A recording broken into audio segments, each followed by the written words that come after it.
다 같이 찬송가 42장 찬양하심으로 하나님 앞에 새벽 기도를 드리겠습니다.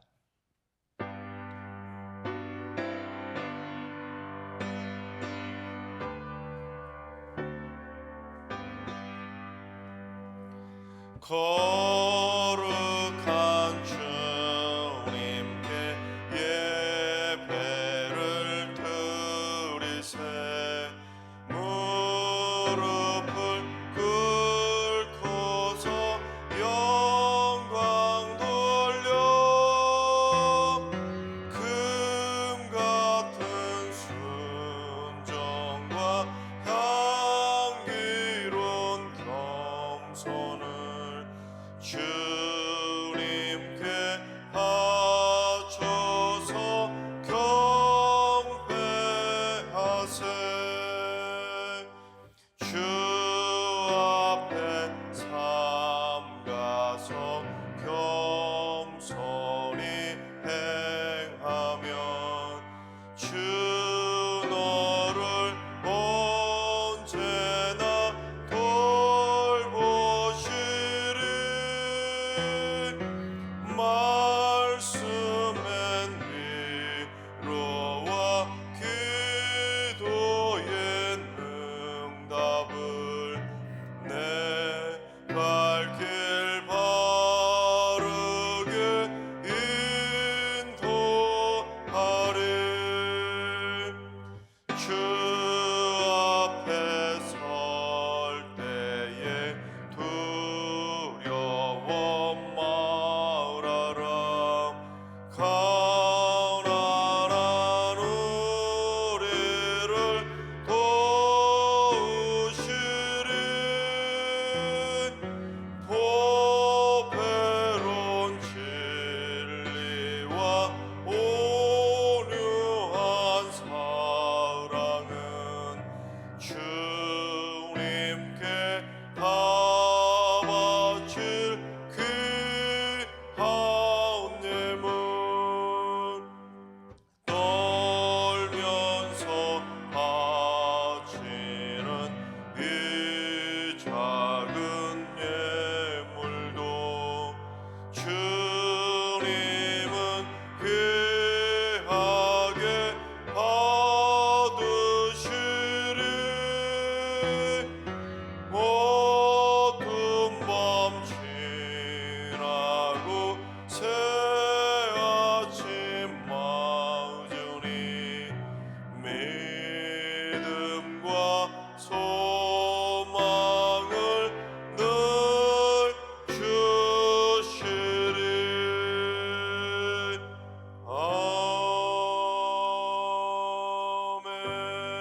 아멘. 이제 다 같이 한마음 한뜻으로 하나님 앞에 기도하며 나아가겠습니다. 오늘 기도하시는 주님, 이 땅의 기독 학생들이 그리스도의 강한 군사들이 되게 하여 주시옵소서. 지금 이단들이 대학 동아리나 심지어 중고등학교까지 침범하여 기독 학생들을 미혹하고 있는데 영적인 분별력으로 단단히 무장해서 이단이나 사이비 종교에 절대로 빠지지 않도록 영적 전쟁에서 승리하는 귀한 학생들 되게 하여 주옵소서. 또 우리 기독 학생들이 예수님을 인격적으로 만나 일평생 변치 않는 믿음으로 신실하게 승리하게 하여 주옵소서. 우리 땅의 기독 학생들을 위해서 기도해 주시기 바랍니다. 두 번째는 주님, 우리 승리교회 화재나 안전사고 또는 도난이나 차량사고 등이 발생하지 않도록 우리 승리교회를 눈동자처럼 지켜 주시옵소서. 안전한 교회가 될 수 있도록 인도해 주시고 사고로 인해 지역사회에 피해를 끼치는 교회가 아니라 복음과 사랑으로 지역사회에 이바지하고 선한 영향력을 미치는 칭찬받는 승리교회가 되게 하여 주시옵소서. 안전하고 칭찬받는 승리교회를 위해서 기도해 주시기 바랍니다. 세 번째는 주님, 우리 승리교회 청년들을 선한 목자의 손길로 인도하여 주시옵소서. 혼란한 이 시대에 힘겹게 살아가고 있는 우리 승리의 청년들에게 새 희망을 선물해 주시고 푸른 풀밭과 쉴만한 물꼬를 인도해 주시며 학업과 취업, 결혼 등 인생의 모든 관문들을 순적하게 다 승리하며 나아갈 수 있는 복된 승리의 청년들 다 되게 하여 주시옵소서. 우리 청년들의 앞길 가운데 인생의 모든 장애물을 뛰어넘을 수 있는 강하고 담대한 믿음도 더하여 주셔서 우리 청년들 앞을 가로막고 있는 요단강을 가르게 해주시고 여리고성을 무너뜨리는 담대한 믿음의 청년들이 되게 하여 주시옵소서. 이 시간 세 가지 기도 제목과 오늘 예배 오늘 하루의 삶을 위해 다 같이 합심으로 기도하며 나아가시겠습니다. 다 같이 기도합니다.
좋으신 하나님, 좋으신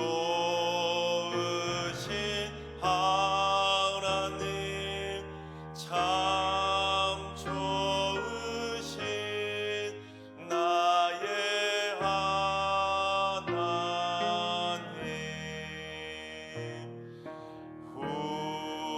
우리의 기도를 응답해 주시는 참 좋으신 나의 하나님.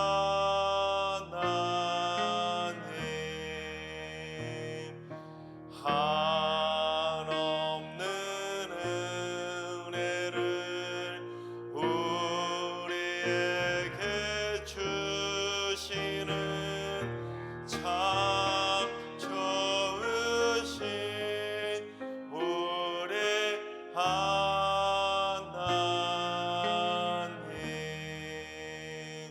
아멘. 참 좋으신 하나님께서 오늘 이 새벽에 주시는 말씀은 욥기 22장의 말씀입니다. 다 같이 드라마 바이블로 봉독하겠습니다. 제22장. 대만 사람 엘리버스가 대답하여 이르되, 사람이 어찌 하나님께 유익하게 하겠느냐? 지혜로운 자도 자기에게 유익할 따름이니라. 내가 의로운들 전능자에게 무슨 기쁨이 있겠으며 내 행위가 온전한들 그에게 무슨 이익이 되겠느냐? 하나님이 너를 책망하시며 너를 신문하심이 너의 경건함 때문이냐? 내 악이 크지 아니하냐? 내 죄악이 끝이 없느니라. 까닭 없이 형제를 볼모로 잡으며 헐벗은 자의 의복을 벗기며 목마른 자에게 물을 마시게 하지 아니하며 줄인 자에게 음식을 주지 아니하였구나. 권세 있는 자는 토지를 얻고 존귀한 자는 거기에서 사는구나. 너는 과부를 빈손으로 돌려보내며 고아의 팔을 꺾는구나. 그러므로 올무들이 너를 둘러있고 두려움이 갑자기 너를 엄습하며 어둠이 너로 하여금 보지 못하게 하고 홍수가 너를 덮느니라. 하나님은 높은 하늘에 계시지 아니하냐? 보라, 우두머리 별이 얼마나 높은가? 그러나 내 말인 하나님이 무엇을 아시며 흑암 중에서 어찌 심판하실 수 있으랴? 빽빽한 구름이 그를 가린지 그가 보지 못하시고 둥근 하늘을 거니실 뿐이라 하는구나. 네가 악인이 밟던 옛적 길을 지키려느냐? 그들은 때가 이르기 전에 끊겨버렸고 그들의 터는 강물로 말미암아 함몰되었느니라. 그들이 하나님께 말하기를 우리를 떠나소서 하며 또 말하기를 전능자가 우리를 위하여 무엇을 하실 수 있으랴 하였으나 하나님의 좋은 것으로 그들의 집에 채우셨느니라. 악인의 계획은 나에게서 머니라. 의인은 보고 기뻐하고 죄 없는 자는 그들을 비웃기를 우리의 원수가 망하였고 그들의 남은 것을 불이 삼켰느니라 하리라. 너는 하나님과 화목하고 평안하라. 그리하면 복이 내게 임하리라. 청하건대 너는 하나님의 입에서 교훈을 받고 하나님의 말씀을 내 마음에 두라. 내가 만일 전능자에게로 돌아가면 내가 지음을 받을 것이며 또 내 장막에서 불의를 멀리하리라. 내 보화를 티끌로 여기고 오빌의 금을 계곡의 돌로 여기라. 그리하면 전능자가 내 보화가 되시며 내게 고귀한 은이 되시리니 이에 내가 전능자를 기뻐하여 하나님께로 얼굴을 들 것이라. 너는 그에게 기도하겠고 그는 들으실 것이며 너의 소원을 내가 갚으리라. 내가 무엇을 결정하면 이루어질 것이요 내 길에 빛이 비치리라. 사람들이 너를 낮추거든 너는 교만했노라고 말하라. 하나님은 겸손한 자를 구원하시리라. 죄 없는 자가 아니라도 건지시리니 내 손이 깨끗함으로 말미암아 건지심을 받으리라. 아멘. 할렐루야. 하나님께서 오늘도 새날을 선물로 주셨습니다. 오늘 하루도 주님과 동행하면서 믿음으로 담대하게 승리하는 행복한 하루가 되시기를 주님의 이름으로 축원합니다. 사람들은 태어나서 죽을 때까지 다양한 친구들을 만나고 사귀며 살아갑니다. 그런데 사람들이 친구하고 만나면 뭘 하죠? 주로 대화를 많이 하지 않습니까? 친구끼리 만났는데 대화도 하지 않고 침묵 수원하듯이 그래서 침묵으로 친구를 만나다가 헤어지는 그런 경우들은 없지 않습니까? 친구 만나면 대화를 주고받잖아요. 그런데 로마의 극작가였던 티렌티우스가 친구들끼리 주고받는 말에 대해서 다음과 같은 조언을 했습니다. 유순한 말은 친구를 얻게 되지만 직언을 하면 미움을 얻게 된다. 그렇습니다. 아무리 친한 친구도 때로는 직언이 필요할 때가 있지 않습니까? 친구가 나쁜 길로 가는데 그냥 내버려 두는 것보다는 그가 따끔하게 직언이라 해서라도 좋은 길로 선한 길로 돌아오도록 해주는 게 진짜 친구 아니겠습니까? 하지만 매사에 친구에게 직언만 하면 있던 친구도 다 떨어져 나가지 않겠습니까? 그래서 꼭 해야 할 말이 있으면 직언보다는 가급적이면 좀 유순한 말로 해줘야 친구끼리 감정의 충돌을 막고 친구를 더 많이 얻을 수 있게 되는 것입니다. 하지만 지금 욥의 친구들은 어떻습니까? 유순한 말은 모두 다 어디다 팔아먹었는지 처음부터 지금까지 주구장창 오직 직언만 쏟아내서 욥의 마음을 완전히 뒤집어 놓았습니다. 친구들이 해주는 말이 전혀 아니라 전혀 친구가 아닌 사람들이 해주는 말처럼 너무 악담만 쏟아냈습니다. 이런 만약에 욥이 진짜로 무슨 잘못을 해가지고 야, 너 그렇게 하면 안 돼 하고 진짜로 무슨 따끔한 직언을 했다면 누가 뭐라고 하겠습니까? 욥이 그 말을 듣고 돌아서면 되니까 따끔한 직언도 필요했겠죠. 하지만 지금 욥의 친구들이 욥에게 그동안 쏟아냈던 말은 유순한 위로의 말도 아니었고 따뜻한 조언의 말도 아니었고 그렇다고 해서 따끔한 직언도 아니었습니다. 그냥 자신들이 욥에 대해서 가지고 있었던 선입견을 가지고 그냥 주구장창 욥을 비난하기에만 급급했기 때문에 그들이 욥에게 건넸던 말들은 막무가내 악담이나 불의한 비난에 불과했던 것입니다. 그런데 이제 오늘부터 이제 욥과 친구들의 3차 변론, 3차 논쟁이 시작이 되는데 지금까지 그랬던 것처럼 그 세 친구들 중에 첫 포문은 항상 엘리바스가 시작을 했는데 엘리바스는 지금까지 그랬던 것처럼 시작부터 계속해서 막무가내로 비단을 쏟아내는 걸 보게 됩니다. 엘리바스는 지금까지 4장과 5장과 15장에서 욥을 신랄하게 비난을 했었는데 이번에는 이 세 번째인데 이전보다 더 강력한 어조로 욥을 비난만 쏟아내는 것을 보게 됩니다. 그러면서 이 엘리바스가 욥의 죄악을 어느 정도까지 비난했는지 우리 5절을 봉독해 보겠습니다. 내 악이 크지 아니하냐 내 죄악이 끝이 없느니라. 내 죄악이 끝이 없을 정도로 엄청난 많은 죄를 짓지 않았느냐, 너 죄인이라는 것이죠. 그래서 사도 바울이 썼던 표현으로 지금 이 말을 적용해 본다면 욥이 바로 죄인 중에 괴수라고 그렇게 비난하고 있는 것이죠. 다만 바울은 어땠습니까? 바울이 그 말을 썼을 때는 남을 비난하고 정죄하기 위해서 너 죄인 중에 괴수야 비난하기 위해서 사용한 것이 아니라 바울은 자신을 겸손하게 낮추기 위해서 나는 죄인 중에 괴수입니다, 스스로를 낮추기 위한 겸손한 표현이었습니다. 하지만 엘리바스는 욥을 정죄하기 위해서 너 죄악이 끝이 없을 정도로 죄악 덩어리야 그러면서 욥을 정죄하기 위해서 죄인 중에 괴수처럼 몰아갔던 것입니다. 특히 엘리바스가 그동안 1차와 2차에서 욥을 정죄하고 비난했을 때는 욥이 무슨 죄를 지었는지 말도 하지 않고 그냥 다짜고짜 너 죄인이야, 너 악인이야, 너의 죄가 끝이 없어, 그런 식으로 계속 막무가내로 욥을 죄인이라고 비난했습니다. 그냥 묻지마 죄인으로 몰아한 것이죠. 너 죄인이야, 답정 너처럼 그냥 죄인으로 딱 답을 정해놓고 욥을 계속해서 비난만 쏟아냈던 것입니다. 그런데 이제 3차 변론이 시작하는데 3차 변론에서는 이제 욥이 무슨 죄를 지었는지 조목조목 욥의 죄를 열거하면서 비난하는 걸 보게 됩니다. 하지만 여러분, 엘리바스가 비난했던 욥의 죄목들은 하나도 욥하고는 상관없는 죄들입니다. 즉 엘리바스가 혼자서 자기가 소설을 쓰면서 욥이 이런 죄를 지었다고 너 이런 죄 지었지, 너 이런 죄 지었지 하고는 욥을 비난하고 정죄하는 것입니다. 자, 그렇다면 엘리바스가 욥을 정죄했던 죄목들이 무엇인지 6절부터 9절까지 봉독해 보겠습니다. 까닭 없이 형제를 볼모로 잡으며 헐벗은 자의 의복을 벗기며 목마른 자에게 물을 마시게 하지 아니하며 줄인 자에게 음식을 주지 아니하였구나. 건세 있는 자는 토지를 얻고 존귀한 자는 거기에서 사는구나. 너는 과부를 빈손으로 돌려보내며 고아의 팔을 꺾는구나.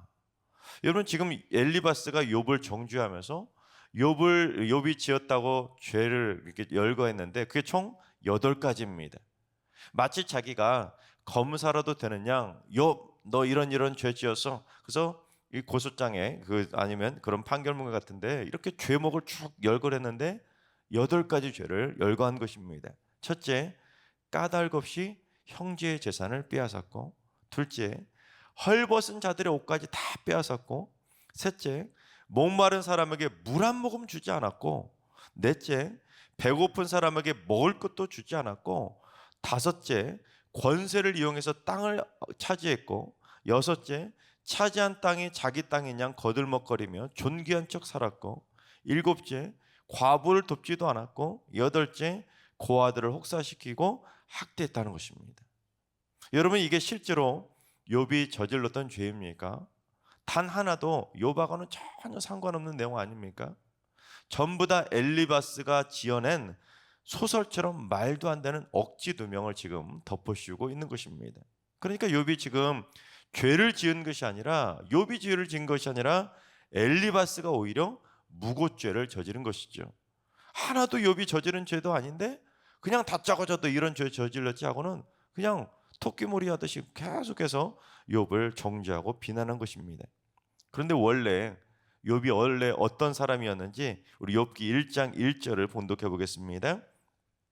우스 땅에 욥이라 불리는 사람이 있었는데 그 사람은 온전하고 정직하여 하나님을 경외하며 악에서 떠난 자더라. 욥이 어떤 사람이라고요?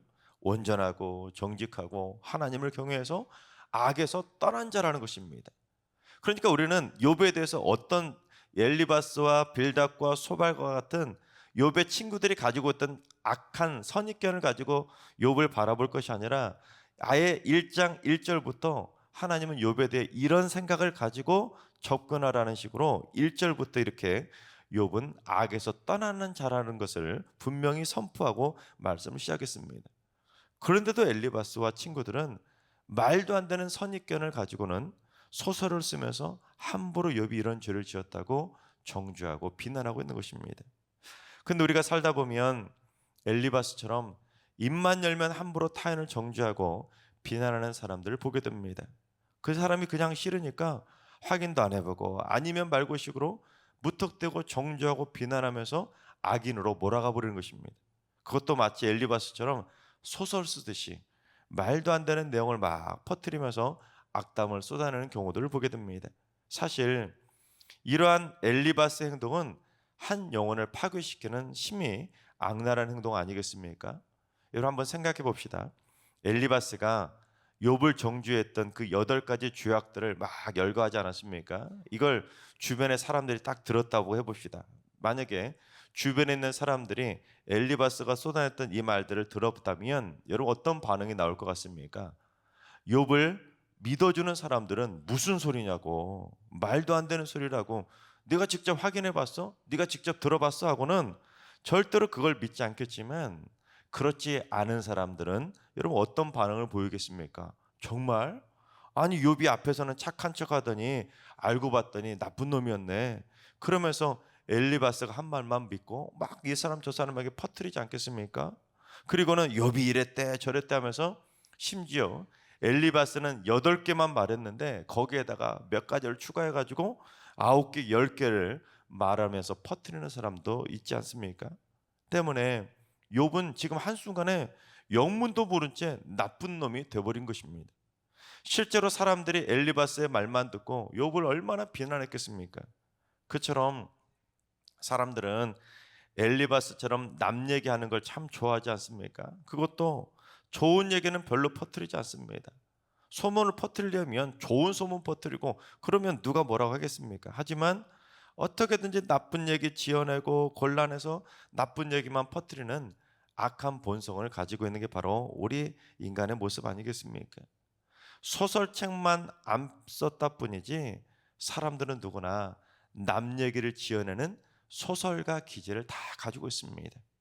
하지만 여러분 엘리바스처럼 하지도 않은 일을 했다고 함부로 지어내서 정죄하고 비난하는 것은 악성 루머를 퍼뜨리는 심각한 무고죄라는 것을 알아야 됩니다. 지금 엘리바스는 욥을 정죄하기 위해서 8가지나 죄를 지었다고 조목조목 욥의 죄를 열거하면서 비난했지만 하나도 상관없기 때문에 만약 욥이 거꾸로 욥이 엘리바스를 고소하게 된다면 엘리바스는 무고죄에 해당한 것입니다. 그런데 하나님께서도 일찍이 엘리바스와 같은 행동을 십계명을 통해서 철저하게 금지하셨습니다. 우리 출애굽기 20장 16절을 봉독해 보겠습니다. 내 이웃에 대하여 거짓 증거하지 말라. 엘리바스처럼 남에 대해 함부로 거짓 증거하는 것은 하나님께서도 금하신 심각한 무고죄인 것입니다. 하나님께서 이스라엘 백성들에게 처음으로 내려주셨던 율법이 바로 십계명인데 십계명에 이 계명이 있다는 것은 당시에도 얼마나 많은 사람들이 이웃에 대해 무고죄 하듯이 거짓 증거하는 엘리바스와 같이 말도 안 되는 걸로 지어내서 소설 쓰면서 그렇게 악담을 퍼뜨렸다는 것을 보여주지 않습니까? 그런데도 하나님을 믿는다면서도 하나님 무서운 줄 모르고 무고죄를 저지를 때가 참 많이지 않습니까? 그런데 여러분 하나님은 내 눈에 보이지 않으시니까 설령 하나님 무서운 줄은 몰라도 내가 내뱉은 그 거짓 증거 때문에 이웃이 고통당하는 것은 여러분 내 눈으로 볼 수 있지 않겠습니까? 그런데도 불구하고 이웃이 거짓 증거 때문에 고통스러워하는 것을 보고도 멈추지 않는다는 것은 진짜로 그 사람은 하나님 무서운 줄을 모르는 것이죠. 그런데 엘리바스처럼 남을 함부로 정죄하고 비난하면서 이렇게 헛소문을 퍼뜨리는 사람들의 특징이 뭐냐면 자기의에 빠져 있다는 것입니다. 즉 자기는 선하다는 것이죠. 엘리바스가 욥을 그처럼 정죄하고 비난하고 있다는 것은 뭘 말하겠습니까? 적어도 엘리바스는 스스로 자기 자신이 생각할 때는 나는 욥보다는 착하고 선하고 의롭다는 건 아니겠습니까? 나는 잘하고 있는데 너는 못하고 있다는 것입니다. 어떻게 그럴 수가 있냐는 것이죠. 내 생각에는 넌 도저히 이해할 수 없다는 것입니다. 그러니까 너는 내 말 듣고 너 잘못 고치라는 것이죠. 내 의로움은 적어도 너보다는 나으니까, 그리고 의로운 네가 뭘 잘못했는지 내가 말해줄 테니까 너 내가 하는 말 똑똑히 듣고 내 잘못 깨달으라는 것을 의미하고 있는 것입니다. 심각한 교만이죠. 그래서 우리는 엘리바스를 통해서 깨달아야 될 영적인 두 가지 교훈은 바로 함부로 남에 대해 거짓 증거하지 말고 자기 의에 사로잡히면 안 되는 것입니다. 내 생각에는 자꾸 자기 생각만 고집하다 보면 결국 자기는 높아지고 남은 그래 깔아뭉개듯이 엘리바스처럼 하지도 않은 죄를 막 지었다고 저징계하고 비난하고 몰아가는 경우들을 그렇게 그런 무고죄를 저지르게 되는 것입니다. 하나님께서 사랑하신 여러분, 절대로 이웃에 대해 거짓을 증거하는 거짓된 입술 되지 않도록 입술을 제어할 줄 아는 성숙한 거룩의 입술들이 다 될 수 있게 바랍니다. 내가 남을 그렇게 엘리바스처럼 거짓의 입술로 정죄하고 헛소문을 퍼뜨리면 결국에는 나도 되돌아와서 나도 그 희생양이 될 때가 있다는 것을 알아야 되는 것입니다. 내가 정직하고 온유하고 겸손한 말을 퍼뜨려야 나 또한 정직하고 겸손하고 온유한 말로 되돌아오게 되는 것입니다. 우리 모두 교만하게 자기에 의해 사로잡혀서 함부로 타인을 정죄하고 비난하기보다는 겸손하게 자신의 삶을 먼저 돌아보면서 나보다 남을 낮게 여기는 것이 아니라 나보다 남을 낮게 여기며 살아가는 성숙한 입술들이 다 되시기를 주님의 이름으로 축원합니다. 기도하겠습니다. 악을 미워하시는 선하신 하나님, 하나님께서는 십계명을 통해 하나님의 백성으로서 지켜야 할 최소한의 계명을 말씀하셨건만 십계명도 제대로 못 지키며 살 때가 있음을 고백합니다. 누군가 퍼뜨린 거짓 증거를 확인도 안 해보고 사실인 양 퍼뜨리며 퍼나르는 정죄하는 비난하던 저희들의 부끄러운 입술을 용서하여 주옵소서. 자기 위에 사로잡혀서 내 생각만 맞고 남은 틀리다고 정죄하고 비난하는 영적 교만함을 꺾어주시고 하나님 앞에서 겸손한 믿음의 자녀로 살아가게 하여 주시옵소서. 이제는 우리 주 예수 그리스도의 은혜와 하나님 아버지의 만극하신 사랑하심과 성령님의 충만하신 역사하심과 교통하심이 함부로 이웃에 대하여 거짓 증거하지 않기로 다짐하는 머리숙인 모든 성도들과 가정과 일터와 승리교회인으로 민족 위에 이제로부터 영원까지 항상 함께 하시기를 간절히 축원하옵나이다. 아멘. 이제 주신 말씀 붙들고 기도하실 때 오늘은 주님, 우리 승리교회 성도들이 삶의 매 순간순간마다 거룩하고 정직한 입술로 살게 하여 주옵소서.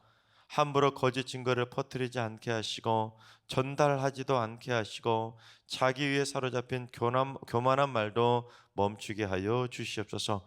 환우들과 연로하신 어르신들과 사랑하는 전수들 모두 일평생 거짓 증거를 퍼뜨리지 않고 반대로 거짓 증거의 희생양이 되지 않도록 날마다 거룩의 하나님께서 눈동자처럼 굳건하게 지켜 주시옵소서.